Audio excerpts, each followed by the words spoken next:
Assalamualaikum, selamat pagi dan salam Malaysia Medani. Bersama saya Abang Muaz Abang Abdul Samad dalam Berita Pagi Sarawak.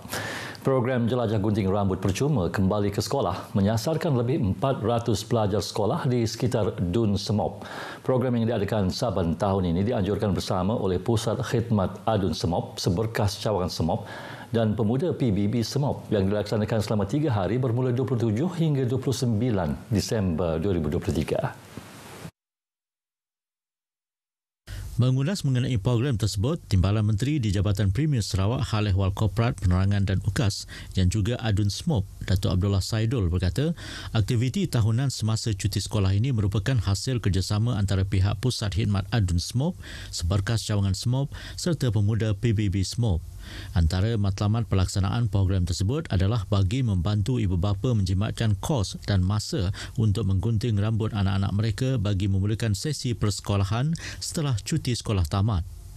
Program Jelajah Gunting Rambut Percuma adalah ilham warga desa di kawasan Dun Semop kerana keinginan mereka untuk terlibat dalam aktiviti khidmat masyarakat.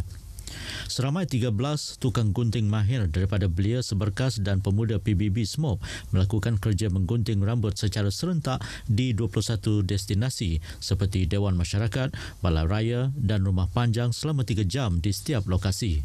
Ujar Datuk Abdullah lagi, beliau sentiasa menyokong cadangan aktiviti belia ini kerana mereka menunjukkan kesanggupan dan kesungguhan untuk membuktikan bahawa warga muda desa juga prihatin dan mampu memberi sumbangan dalam proses pembangunan dan pembinaan masyarakat dalam kawasan penempatan mereka. Tambahnya lagi, program seperti ini mampu menjadi platform bagi memperkukuhkan persefahaman, kerjasama dan perpaduan pelbagai kaum rakyat kawasan ini dan sekitarnya. Kes banjir kilat yang berlaku di jajaran Jalan Sungai Merah berhampiran kawasan Sekolah Menengah Kebangsaan Sungai Merah mendapat perhatian serius pihak Majlis Perbandaran Sibu. Pengurusinya Clarence Ting Ing Ho berkata, dakwaan setengah pihak kerja pemasangan kalvert atau pipe PVC untuk melancarkan air mampu dilaksana dan disiapkan dalam tempoh singkat adalah tidak berasas sama sekali. Katanya, jika kerja pemasangan tersebut dilaksanakan, pihak kontraktor akan terpaksa menutup separuh jalan sedia ada dan situasi penutupan jalan akan menyebabkan kesesakan teruk di kawasan Ulu Sungai Merah yang mempunyai lebih 5,000 buah rumah kediaman. Justru itu, katanya, Kerajaan Sarawak melalui MPS telah pun meluluskan sebuah projek naik taraf jalan raya daripada 2 lorong 2 hala kepada 4 lorong 2 hala yang dijangka akan dilaksanakan suku pertama tahun depan. Katanya, jalan raya di laluan itu akan dinaik taraf bermula dari lampu isyarat Jalan Ling Kai Cheng sehingga ke lorong 46 Jalan Ulu Sungai Merah. Kerja naik taraf jalan raya itu, katanya, akan disekalikan dengan naik taraf sistem saliran dan peparitan sedia ada. We have a plan. The plan is to wait for that expansion of the road to be done and then we can do the cover together. Okay? This is our SMC plan. So I hope that those people, residents who are staying in there, okay, I know it's very inconvenient, but we hope that you can work with council, you see, because this construction takes time. Beliau bercakap pada sidang media di pejabatnya semalam. Banjir kilat berlaku di jajaran jalan raya tersebut semalam memburukkan lagi kesesakan lalu lintas di kawasan tersebut. Beliau mendedahkan keadaan banjir kilat itu disebabkan oleh hujan luar biasa lebat pada malam sebelumnya. Kejadian banjir kilat ini juga disumbang oleh keadaan sebahagian parit di laluan tersebut runtuh selain ada parit yang tidak dapat diselenggara kerana sebuah binaan pondok menunggu pelajar dibina di hadapan SMK Sungai Merah.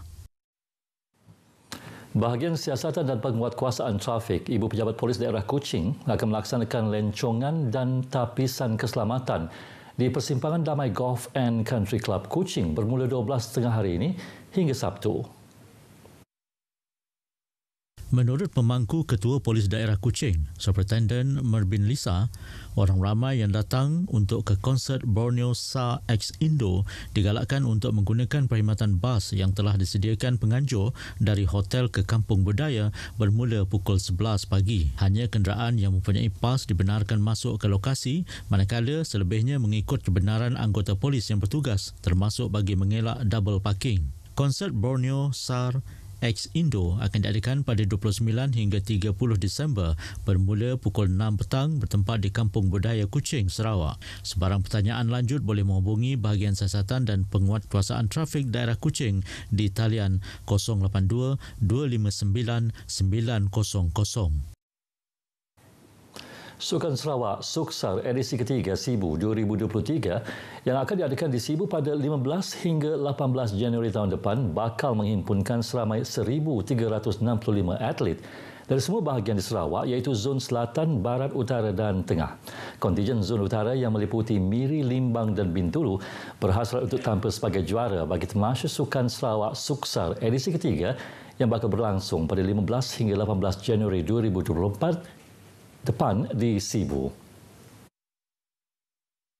Menurut Presiden Bahagian Miri Jamali Busri, para atlet Zon Utara telah memulakan latihan di bahagian Miri dan Bintulu bagi memantapkan persiapan berdepan pasukan dari Zon Selatan, Barat dan Tengah. Ujarnya lagi, dengan kesungguhan dan komitmen yang tinggi pada sesi latihan yang dipamerkan, kontijen Zon Utara mensasarkan gelaran juara bagi Suksar 3 SIBU 2023 ini. Beliau berkata demikian pada mesyuarat persediaan kontijen Zon Utara di Miri. Kontijen Zon Utara akan menghantar seramai 374 orang terdiri dari atlet serta pegawai dan urus dia. 13 acara dipertandingkan iaitu angkat berat, berbasikal, bola keranjang, bola tampar, futsal, hoki, judo, karate, silat, sepak takraw, tinju, taekwondo dan wushu. Suksar yang diadakan ini juga bagi menyediakan program pendedahan kepada atlet pelapis Sukan Malaysia SUKMA serta persediaan pegawai-pegawai teknikal bagi sukan-sukan terpilih. Semua acara dipertandingkan di 11 venue sekitar SIBU, antaranya Pusat Sukan Komuniti Azman Hashim, Stadium Tertutup SIBU dan Stadium Tertutup Bukit Lima. Selain kejayaan menganjurkan pelbagai acara persidangan dan forum bertaraf antarabangsa, Sarawak turut berbangga kena berjaya menganjurkan sambutan perayaan serta acara penting. Ikuti imbasan 2023 dari sudut acara sambutan warna-warni memeriahkan Sarawak.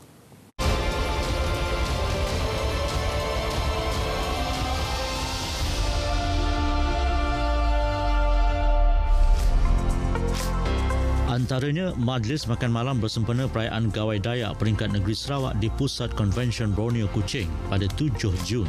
Ia turut menyaksikan kehadiran Perdana Menteri Datuk Seri Anwar Ibrahim. Sambutan ini juga menjadi permulaan penggunaan frasa segulai sejalai yang bermaksud berjalan seiringan di seluruh negara selari dengan usaha memperkasa semangat perpaduan antara kaum. Sarawak turut meraihkan sambutan Hari Sarawak pada 22 Julai tahun ini dengan pengisian pelbagai aktiviti. Sambutan Jubli Intan Sarawak Merdeka di Padang Merdeka diadakan dengan penuh meriah, berwarna-warni dan seiring semangat patriotik apabila kira-kira 10,000 rakyat pelbagai kaum termasuk pelancong hadir menyaksikan upacara bersejarah berkenaan. Selepas itu, bertemakan Malaysia Medani, tekad perpaduan penuhi harapan, sambutan Hari Malaysia diraihkan untuk kali ke-60 selepas pembentukan sebuah negara hasil gabungan Tanah Melayu, Sarawak dan Sabah pada 16 September 1963.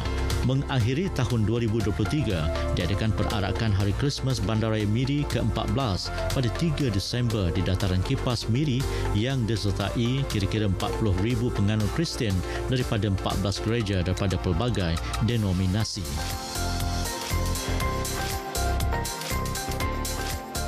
Sarawak berakhir di sini. Ikuti Stadium RTM selepas ini untuk perkembangan sukan tanah air dan antarabangsa. Saya Abang Muasli Abang Abdul Samad dari Sungai hingga Segara.